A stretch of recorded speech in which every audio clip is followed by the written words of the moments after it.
বিভিন্ন মহলের জন্য তিনি কি বার্তা দিলেন সেই আলোচনা আমি এখানে তুলে ধরার চেষ্টা করব। আশা করি আপনারা শেষ পর্যন্ত সঙ্গে থাকবেন। দর্শক, আর যদি ভিডিও ভালো লাগে তাহলে লাইক কমেন্ট শেয়ার তো করবেনই, পাশাপাশি চ্যানেলটি সাবস্ক্রাইব করে সাথেই থাকবেন। দর্শক, চলুন বিস্তারিত আলোচনা করি। শহীদ প্রেসিডেন্ট জিয়াউর রহমানের বড় ছেলে তারেক রহমান দীর্ঘ 17 বছর ব্রিটেনে থাকার পর বাংলাদেশে এসেছেন। নির্বাচন হয়েছে, নির্বাচনে তিনি এমপি নির্বাচিত হয়েছেন এবং তার দল সংখ্যাগরিষ্ঠতা পাওয়ার কারণে সরকার গঠনে সক্ষম হয়েছে এবং তিনি প্রধানমন্ত্রীর দায়িত্ব নিয়েছেন। এটা একদম এই সমস্ত সব কিছু স্বাভাবিক ব্যাপার ছিল, তাই ঘটেছে। এখন সবচেয়ে মূল আলোচনা যে জায়গায় ছিল সেটি হচ্ছে যে জিয়াউর রহমানের যে দৃষ্টিভঙ্গি ছিল, বেগম খালেদা জিয়ার যে দৃষ্টিভঙ্গি ছিল, যেমন রাজনৈতিক নেতৃত্ব ছিল, তারেক রহমান কি সেই রকম দৃষ্টিভঙ্গি, সেই রকম নেতৃত্ব, সেই রকম অবস্থান নিতে পারবেন কিনা, সেই রকম দৃষ্টিভঙ্গি পোষণ করবেন কিনা, সেই রকম নেতৃত্ব দিতে পারবেন কিনা, এবং ভূ রাজনীতির কৌশলে তিনি কতটা এঁটে উঠতে পারবেন। দীর্ঘদিন তো তিনি দেশে ছিলেন না, দেশের সক্রিয় রাজনীতিতে তিনি ছিলেন না, এইরকম নানা প্রশ্ন ছিল। এই জায়গা থেকে কেউ কেউ আগ বাড়িয়ে বা খানিকটা এগিয়ে গিয়ে অনেকটা সমালোচনামুখর হয়ে বলেছেন কেউ কেউ যে তারেক রহমান ভারতের সাথে বিশেষ সম্পর্ক রাখবেন, ভারতের ব্যাপারে নতজানু পররাষ্ট্রনীতি অনুসরণ করবেন এবং তিনি বাংলাদেশের এই মুহূর্তে 24-এর আন্দোলনের পরে বিশেষ করে যে রকমের নেতৃত্ব, যে রকমের অবস্থান নেওয়া দরকার তিনি তা করতে পারবেন না, তিনি সেই রকমের অবস্থান গ্রহণ করতে পারবেন না। নির্বাচন হয়েছে 12ই ফেব্রুয়ারি, তারপর সরকার গঠন এবং 12ই ফেব্রুয়ারি থেকে এই পর্যন্ত 4 মাসের বেশি সময় পার হয়ে গেছে। এই দীর্ঘ সময়টাতে, অর্থাৎ এই যে 4 মাসের বেশি সময়, এই সময়টাতে পুরোটা সময় জুড়েই তার ব্যাপারে যারা সমালোচনা মুখর ছিলেন তারা ওই সমালোচনা জারি রেখেছেন, আর যারা তার পক্ষের লোকজন, দলীয় কর্মী, তারা তাদের মতো করে বলে গেছেন, তারা তাদের মতো করে সমর্থন করে গেছেন, এখনও সমর্থন অব্যাহত রেখেছেন। আর মাঝখানে একটা বিরাট জনসংখ্যা, বিশ্লেষক মহল, পর্যবেক্ষক মহল, রাজনৈতিক পর্যবেক্ষক মহল বা আন্তর্জাতিক আঞ্চলিক পর্যায়ে যারা বিশেষ ভূমিকা রাখে, অনেকেই তারেক রহমান কি করতে চান, কি রকমের দৃষ্টিভঙ্গি পোষণ করেন এবং তার অবস্থান কি হবে, বিশেষ করে আঞ্চলিক ভূ রাজনীতির ক্ষেত্রে, এগুলো দেখার জন্য গভীরভাবে অপেক্ষা করছিলেন, পর্যবেক্ষণ করছিলেন। আমি ব্যক্তিগতভাবে মনে করছি তারেক রহমানের এই চীন সফরের ভেতর দিয়ে অনেক কথার জবাব হয়ে গেছে। হয়তো একটা বিষয় আমি ব্যক্তিগতভাবে খুবই পর্যবেক্ষণ করছিলাম, আমিও দেখার অপেক্ষায় ছিলাম যে আসলে তারেক রহমান প্রধানমন্ত্রীর দায়িত্ব নেওয়ার পর দেশের জন্য, আন্তর্জাতিক অঙ্গনের জন্য এবং আঞ্চলিক ভূ রাজনীতির ক্ষেত্রে, কূটনীতির ক্ষেত্রে কেমন ভূমিকা রাখেন, কেমন অবস্থান গ্রহণ করেন, কি করেন তিনি, এটা গভীরভাবে পর্যবেক্ষণ করব। আমি অনেকের মতোই হয়তো স্বাভাবিকভাবেই পর্যবেক্ষণ করার চেষ্টা করেছি এবং আমার কাছে মনে হয়েছে এই যে সফরে গেলেন তিনি, এর আগ পর্যন্ত 4 মাস সময় ধরে যে সরকার পরিচালনা করেছেন, সেই সময়ে কিন্তু অনেক সমালোচনার জবাব তিনি দেননি কথার মাধ্যমে। এই 4 মাস সময় পরে তিনি যখন বলা যায় একেবারে প্রথম সফরেই চীন গেলেন, যদিও মালয়েশিয়া হয়ে গেছেন, কিন্তু কার্যত নানান কৌশল, নানান প্রেক্ষাপট মাথায় রেখে বিবেচনা করে, সেখানেও আর এক রকমের কৌশলী ভূমিকা তার ছিল, এই সমস্ত মাথায় রেখে বিবেচনা করে তিনি মালয়েশিয়া হয়ে চীন সফরে গেছেন। এই যে চীন সফরে গেলেন তিনি, এই চীন সফরের ভেতর দিয়ে তিনি অনেক কথার, অনেক সমালোচনার জবাব দিয়েছেন। কথা দিয়ে তিনি কোনো সমালোচনার জবাব দেননি। এই ব্যাপারে তিনি কোনো কথাই বলেননি। তাকে যে ভারতের ব্যাপারে নতজানু পররাষ্ট্রনীতির কথা বলা হচ্ছিল, যে তিনি নতুন পররাষ্ট্রনীতি গ্রহণ করবেন বা করেছেন, ভারতের কাছে দাসখত দিয়ে তিনি ক্ষমতায় এসেছেন, নানা রকম কথা ছিল।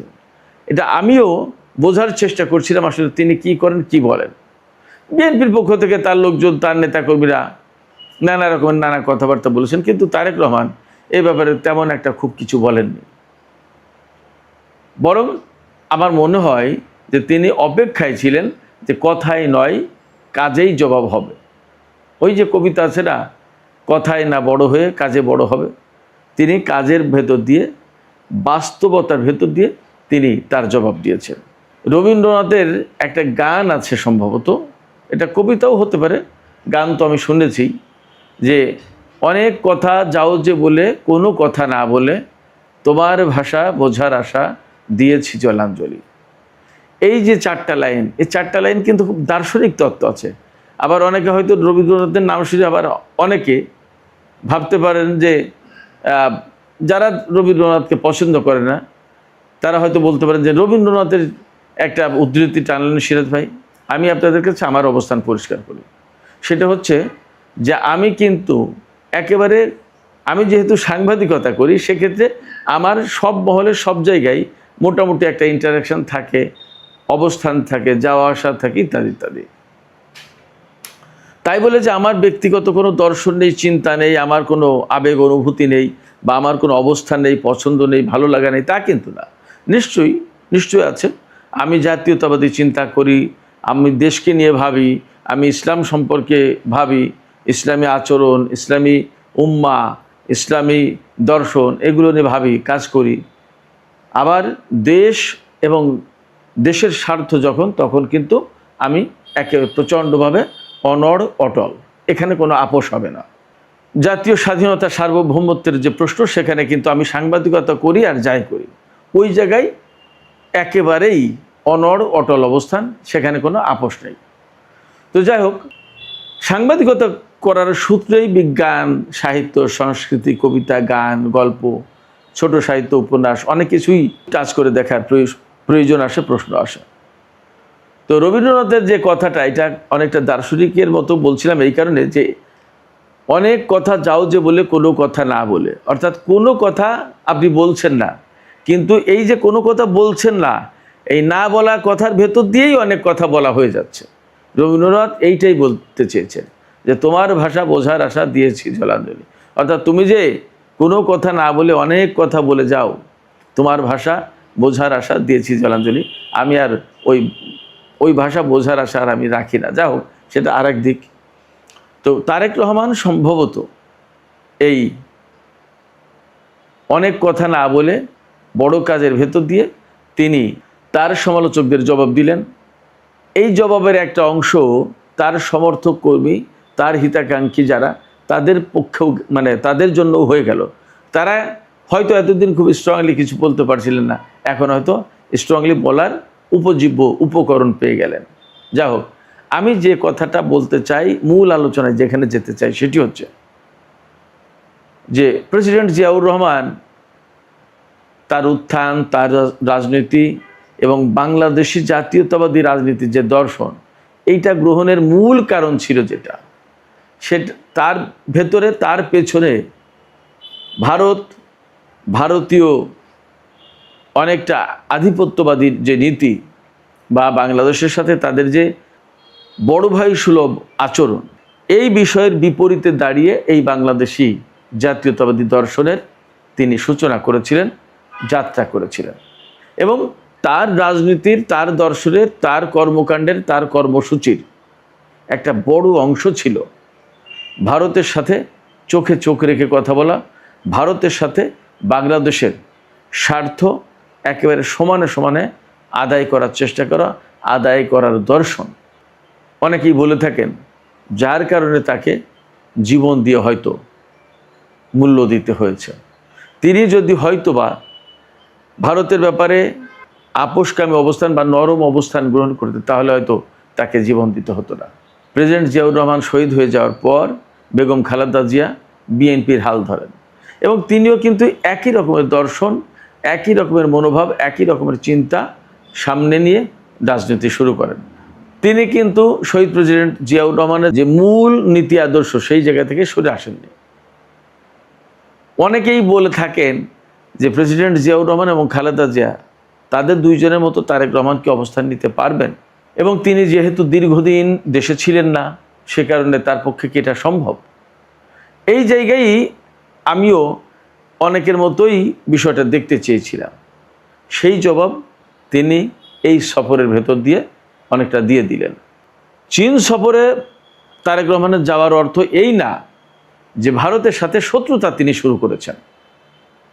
এখানে আমরা কূটনীতিতে আমাদের জাতীয় স্বার্থে, আমাদের জাতীয় প্রয়োজনে কাকে অগ্রাধিকার দেব, কাকে আগে রাখবো, কাকে পরে রাখবো, কার সাথে কতটুকু সম্পর্ক করব, কার সাথে কতটুকু সম্পর্ক নিয়ন্ত্রণ করব, কতটুকু এগিয়ে নেব, এ সমস্ত সম্পূর্ণভাবেই আমাদের জাতীয় স্বার্থের দৃষ্টিকোণ থেকে আমাদের নিজস্ব ব্যাপার, এবং এটাই স্বাধীনতার সার্বভৌমত্ব।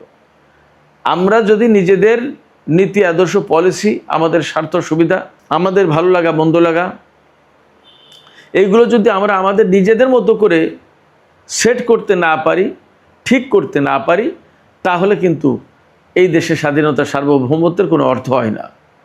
এই জায়গা থেকেই জনাব তারেক রহমান সেই স্বাধীনতার সার্বভৌমত্বের প্রতি সম্মান দেখিয়ে, সেই স্বাধীনতার সার্বভৌমত্বকে উচ্চে তুলে ধরে নিজের মতো করে, নিজেদের মতো করে তার সফরসূচি ঠিক করেছেন।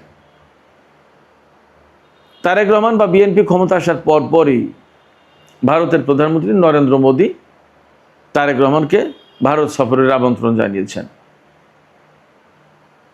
চীনের পক্ষ থেকে আমন্ত্রণ ছিল, কিন্তু তিনি মালয়েশিয়া বেছে নিয়েছেন সবার আগে, তারপরে চীন গেছেন এবং চীনের সাথে বেশ কিছু চুক্তি, বেশ কিছু সিদ্ধান্ত হয়েছে। কিন্তু আমি আবারও বলি, এই যে চীন সফরে যাওয়া, মালয়েশিয়া সফরে যাওয়া, এর মানে এই না যে তিনি ভারতকে এড়িয়ে গেলেন বা ভারত সফরে যাবেন না, বা ভারতের সাথে শত্রুতা শুরু করলেন। Not that.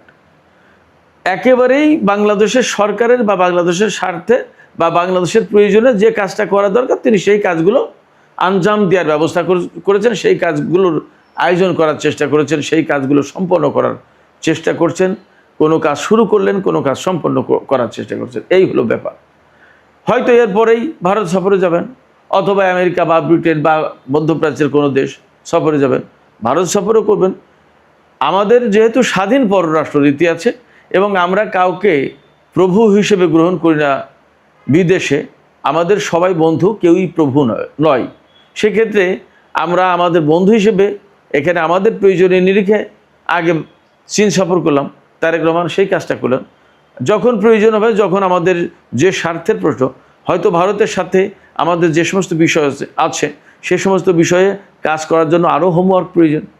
সেই হোমওয়ার্কগুলো করে একটা সফরে গেলে সেখানে তো আমরা যা যা করতে চাই, আমরা কি পেতে চাই, তাদেরকে আমরা কি দিতে চাই, এগুলো নিয়ে তো হোমওয়ার্ক করতে হয়, ডিটেলস একটা ধারণা থাকতে হয়। এই ডিটেলস ধারণা এবং এই ডিটেলস হোমওয়ার্ক করে এরপরে ভারত সফরে যাবেন, এবং ভারতের সাথে আমাদের লেনদেন কোথায়, আমাদের কোথায় কি বোঝাপড়া, আমাদের কোথায় কি সমস্যা, আমাদের কোথায় কি সমাধান, তারা আমাদের কাছে কি চায়, আমরা তাদের কাছে কি চাই, আমাদের ভেতরে কোনো রকমের টানাপোড়েন, কোনো রকমের সংকট সমস্যা থাকলে সেগুলো সমাধান করতে হবে, কিভাবে সমাধান করা যাবে তার প্রস্তাব দেওয়া হবে, ইত্যাদি ইত্যাদি সবই হবে, কোনোটাই বাদ যাবে না। এবং মনে রাখতে হবে যে ভারত কিন্তু আমাদের একেবারেই নিকটতম প্রতিবেশী। আমি গত পরশুদিনের ভিডিওতেও বলেছি যে আমাদের তিন দিকে যেহেতু ভারতকে মাইনাস করার সুযোগ কিন্তু আমাদের নেই। তাই বলে ভারতের কাছে যে আমরা একেবারে নতজানু পররাষ্ট্রনীতি গ্রহণ করবো, নট দ্যাট, আমরা তা করব না। আমরা যা করব সেটা হচ্ছে ভারতের সাথে আমাদের সম্পর্ক হবে সম্মানজনকভাবে, এবং তাদের সাথে আমাদের একেবারেই সমানে সমান। অর্থাৎ তারা একটা দেশ, আমরা একটা দেশ, তারা স্বাধীন দেশ, আমরা স্বাধীন দেশ। দেশ ছোট কি বড়, জনগণ 140 কোটি কি 20 কোটি, এইটা প্রশ্ন না। প্রশ্ন হচ্ছে তারা একটা দেশ, আমরা একটা দেশ, আমাদের একটা রাজধানী আছে, তাদের রাজধানী আছে, আমাদের সরকার আছে স্বাধীন, তাদের সরকার আছে, আমাদের সমস্ত সব কিছু স্বাধীন, তাদের সমস্ত সব কিছু স্বাধীন। আমরা তাদের সাথে চোখে চোখ রেখে কথা বলবো, আমরা তাদের সাথে ঔদ্ধত্য দেখাবো না। তারা যদি আমাদের সাথে কোনো ঔদ্ধত্য দেখায় আমরা সেটা মানব না।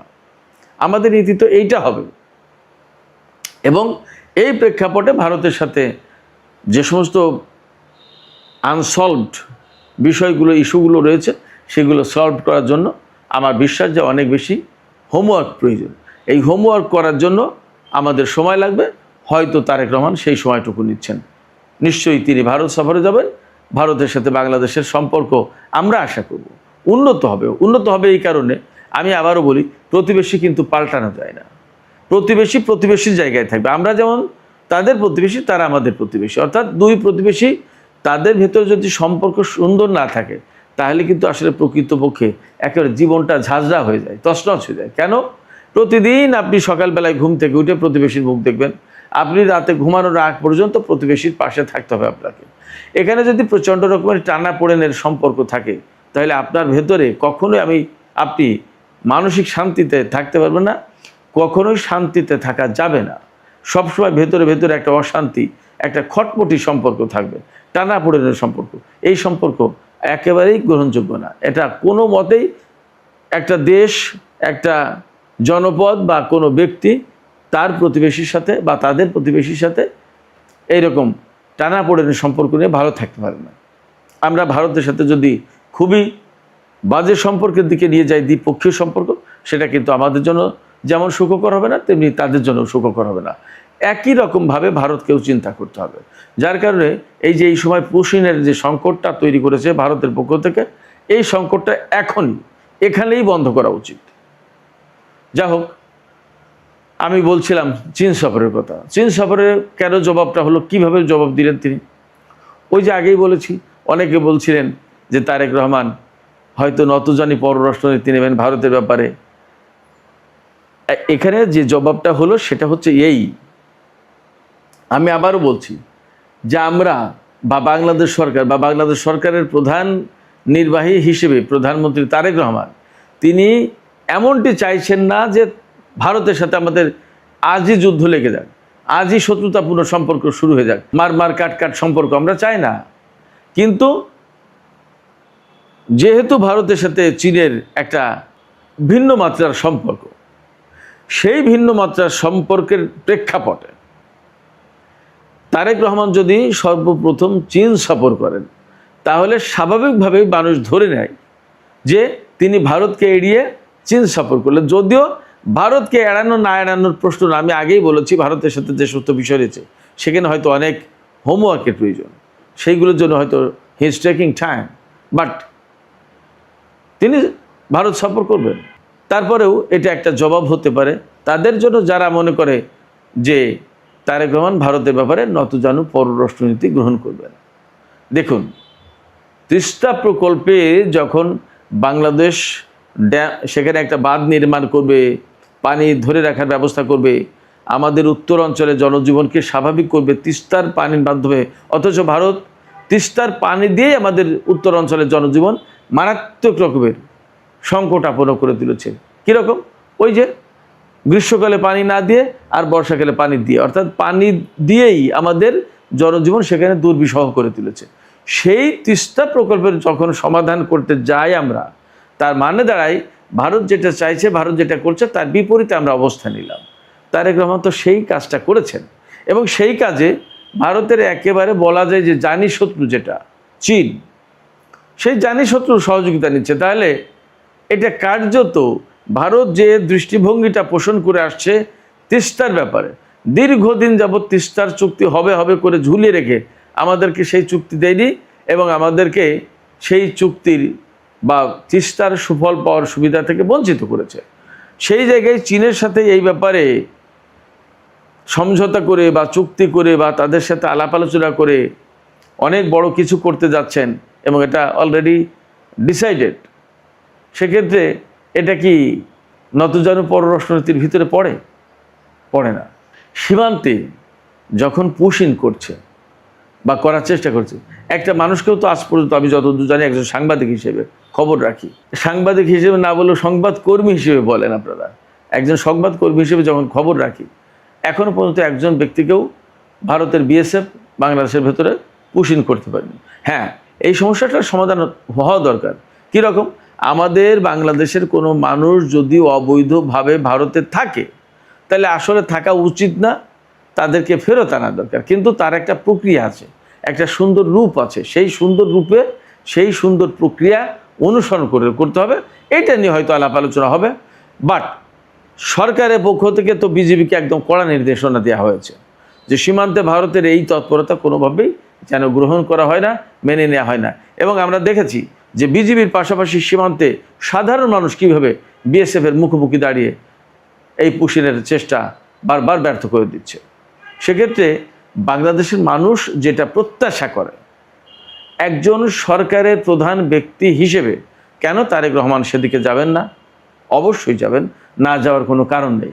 এবং তিনি যদি না যান এবং জনমত যদি তিনি বুঝতে বা পড়তে রিড করতে ব্যর্থ হন, তাহলে সামনে ক্ষমতা ছাড়া না ছাড়ার কিন্তু প্রশ্ন আছে, কারণ নির্বাচন তো আবার হবে।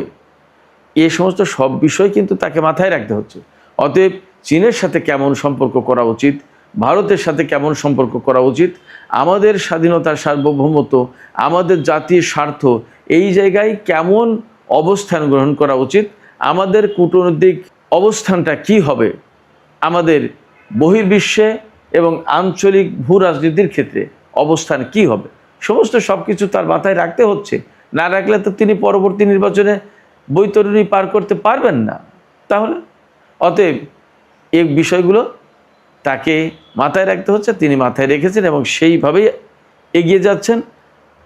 অনেক মানুষের অনেক প্রশ্নের জবাব তিনি কোনো কথা না বলে অথবা অল্প কথায় দিয়ে দিলেন। আমি এখন ছোট্ট করে একটু বলি একটা পয়েন্ট।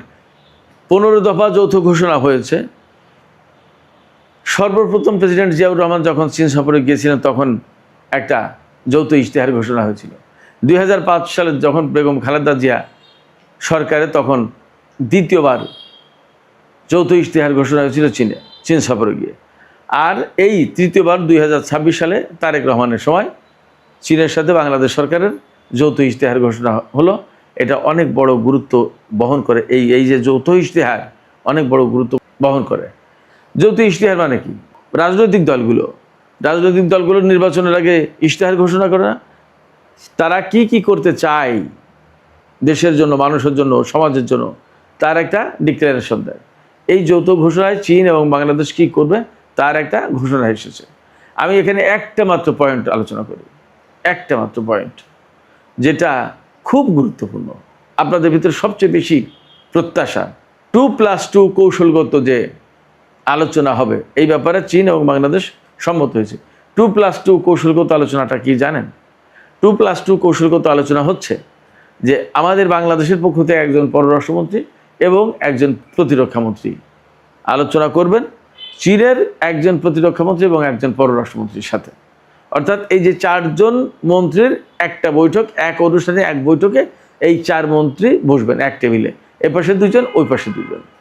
এই আলোচনা, এই বৈঠকটা আন্তর্জাতিক ক্ষেত্রে, কূটনৈতিক ক্ষেত্রে, দ্বিপক্ষীয় সম্পর্কের ক্ষেত্রে অত্যন্ত গুরুত্ব বহন করে। এই আলোচনায় কি কি হবে? এই যে 2+2 কৌশলগত যে আলোচনা, সেখানে সামরিক কৌশলগত বিষয় নিয়ে আলোচনা হয় এবং সামরিক কৌশলগত সহযোগিতা বাড়ে। এই রকমের আলোচনার প্রেক্ষাপটে 2 দেশের ভেতরে যৌথ মহড়া, সামরিক সহযোগিতা, প্রশিক্ষণ, অস্ত্র ক্রয়, প্রযুক্তি বিনিময়, এগুলো বাড়ে এবং এগুলো সহজ হয়। আঞ্চলিক নিরাপত্তা নিয়ে সমন্বিত কোঅর্ডিনেটেড অবস্থান গ্রহণ করা সহজ হয় বা গ্রহণ করা যায়। সাইবার নিরাপত্তা এবং সন্ত্রাসবাদ দমন নিয়ে আলোচনা হয়, কর্মসূচি গ্রহণ করা হয়, পারস্পরিক সহযোগিতা বাড়ে। সামুদ্রিক নিরাপত্তা এবং গোয়েন্দা তথ্য বিনিময় জোরদার হয়। দীর্ঘমেয়াদী ও কৌশলগত অংশীদারিত্ব বাড়ে। খেয়াল করুন, যদি এই নিরাপত্তা এবং কৌশলগত অংশীদারিত্ব বাড়ে, তার মানে দাঁড়ায় প্রতিরক্ষা সহযোগিতা আরও বাড়বে, বিস্তৃত হবে।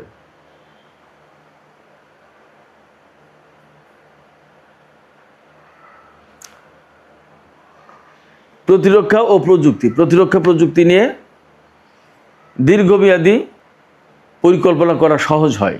চীনের সাথে আমাদের যে 2+2 সংলাপ হবে, তার কারণে আরও কি পাবো? বঙ্গোপসাগর অঞ্চলের সামুদ্রিক নিরাপত্তা, দুর্যোগ মোকাবেলা এবং আঞ্চলিক স্থিতিশীলতা নিয়ে সমন্বয় বাড়তে পারে। আপনারা খেয়াল করুন, প্রত্যেকটা বিষয়ে আমাদের প্রয়োজন, আমাদের দরকার যা তাই ফুটে ওঠে। এই মুহূর্তে সবাই আমরা বলছি যে আমাদের জাতীয় স্বাধীনতা, সার্বভৌমত্ব, ভৌগোলিক অখণ্ডত্ব এগুলো ধরে রাখার জন্য আমাদের সামরিক দিক দিয়ে শক্তিশালী হতে হবে, সামরিক প্রযুক্তি প্রয়োজন।